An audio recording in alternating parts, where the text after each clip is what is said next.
Hey guys, so when you get those emails and you know that you need to do something with that email, but you don't want to do it right then, or you don't need to do it right then.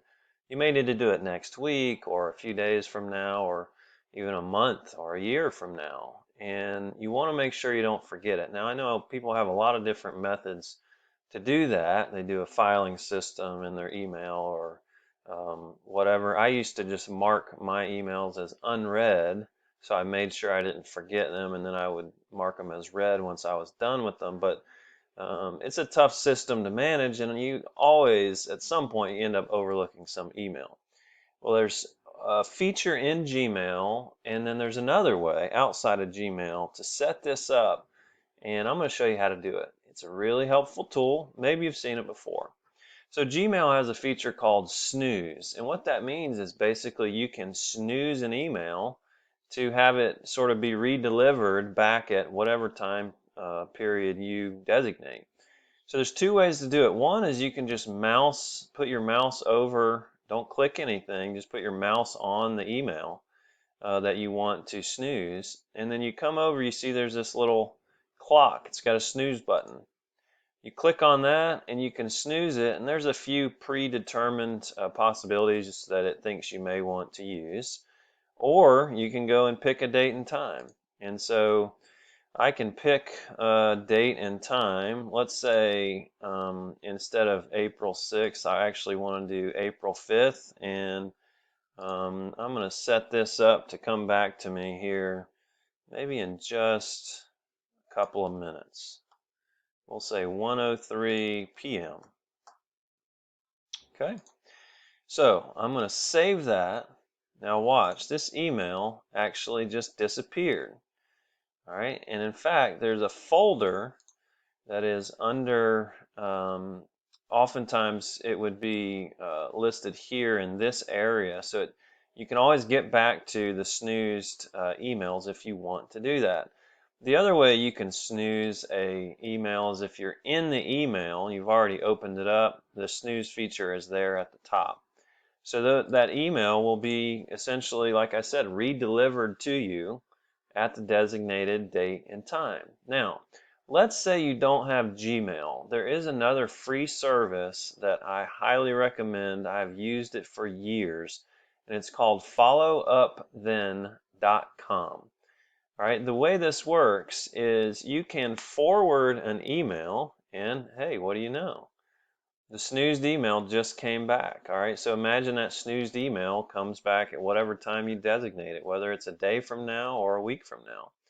All right, now follow up then you can use with Gmail or any other email that you use, and you can actually do two different things. You can forward the email to a designated email address, and it will then be returned to you at that time. So as an example, I'm going to take this email and I am going to forward it.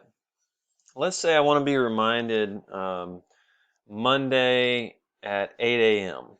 All right, so I'm actually going to just put in the email Monday, and I'm going to put a period in between. You don't have to, but it just helps me to make sense of it better. Monday.8 a.m. at followupthen.com. All right, I'm just going to send it.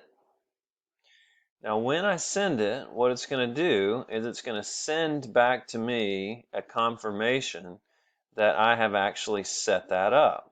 So you can do this with any time frame you can think of. Again, it's called followupthen.com, and you can see the website here once it loads. And it gives you information about what to do, because you do have to sort of sign up for it and make an account. All right, now look, I have gotten my email back, and what it's telling me is we've got you covered. Scheduled for Monday, April 6th at 8 a.m. So that's going to actually come back to me at that time, and I can always edit that time or adjust it if I want to. The other thing you can do is use that just as a reminder system. So let's say let's say 1 month from now, I want to be reminded And you see here I'm using a shortcut, fut.io. Instead of followupthen.com, you can use fut.io. It's the same thing. So I'm going to say 1 month, and I want to say give the dogs flea medicine. So I can use this as a reminder or a task at a certain time, and when I send it, again, I'll get an email back confirming that it will work. So again, two different options. If you're in Gmail, you can use the Snooze feature and it all works within Gmail. If you're not in Gmail, you can use followupthen.com, and it seems complicated with followupthen.com, to type in the exact email that you need, but there's actually a thing where they do an autocomplete.